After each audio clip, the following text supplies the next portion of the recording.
Ranjini Nambiar in another session of the Superwomen of the Travel and Tourism industry. Today we have with us yet another young, dashing Vartika Chaturvedi with me, who heads Costa Cruises in Bangalore and India. I would like to understand more about her journey.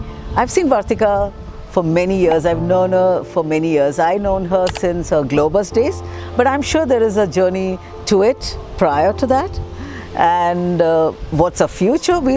Let's have a chat and understand about her. Hi Vartika, welcome to the show. Thank you, Ranjini, and it's an absolute pleasure to be here and to speak about travel, something that I have been so passionate about for the last 15 years. And as you rightly mentioned, my journey started with Amadeus. Amadeus? Yes, Amadeus. Okay. Yes. In Bangalore or?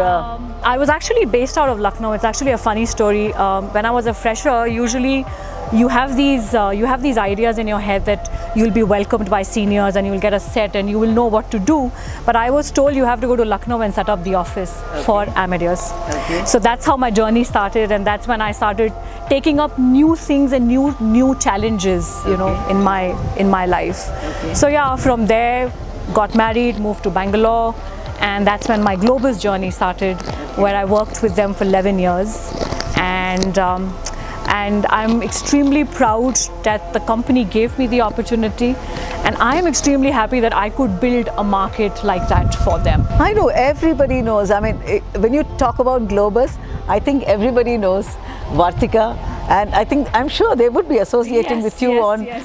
I'm sure everybody asks you even now, are you still with Globus or Cosmos? I mean, that's been our trend. Okay, let's come back to the cruising. Now you moved to cruising. Yes. You are with Costa Cruises. Yes. Now for how long have you been with Costa?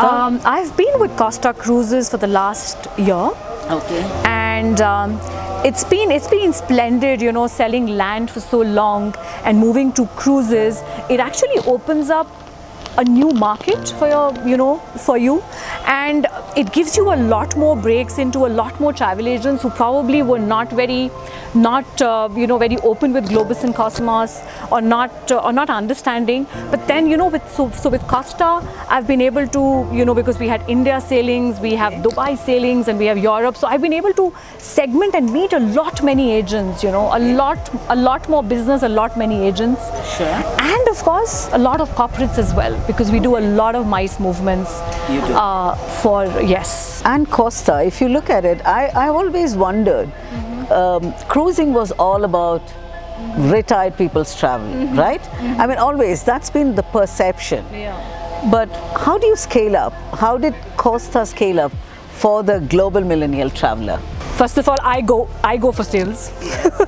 So I kind of tell them that, it's not all about retired people. Yeah. It's all about young people too, because cruising has now become, it's more about entertainment. Okay. People keep asking, what more do you have on your ships? What more can you do for, I see so much amount of adventure activities on the ship, right? Yes, absolutely. And Costa is not far behind. We launched our ship last year, Costa Smeralda, in December 21st. Okay. And we have Formula One simulation, we have 4D cinemas, we have teen clubs, we have so much to do for children, we have so much to do for adults, and the main USP of Costa is children below 18 travel free, So when children traveling below 18 travel free, there is so much more. That was something which you all started, right? That trend on the children, I think that was something which I've heard about, and I thought that was brilliant. I mean, Yes.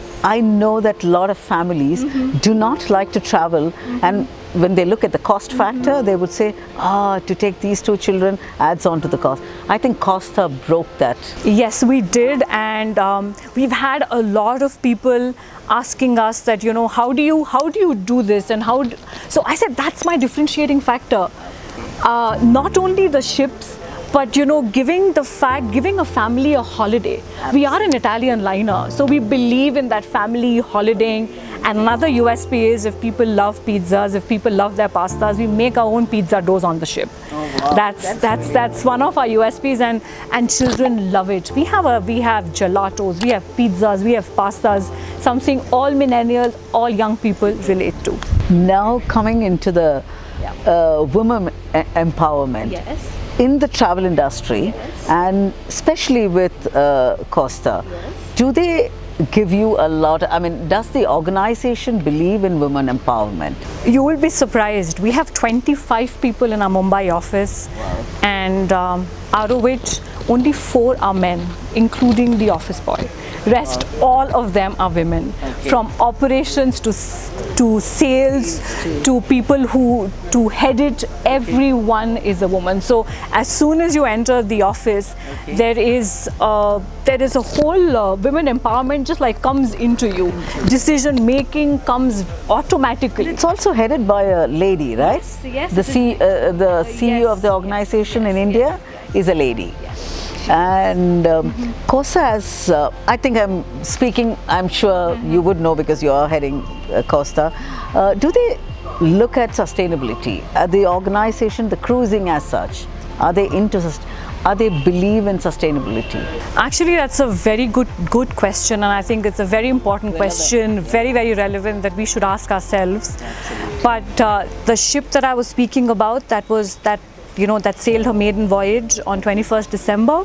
It's fueled by liquefied natural gas. Wow. And most of our ships going forward from now will be fueled with that.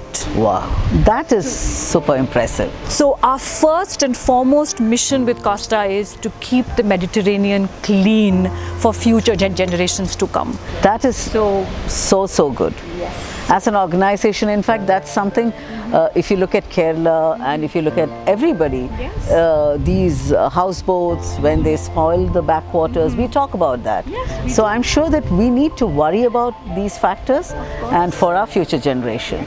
And do they also forecast a travel trend? Travel trend, yes. Cruising is picking up, and coming back to your question earlier where you asked about millennial, you asked about young people traveling. Absolutely. You know, cruising is on its way up.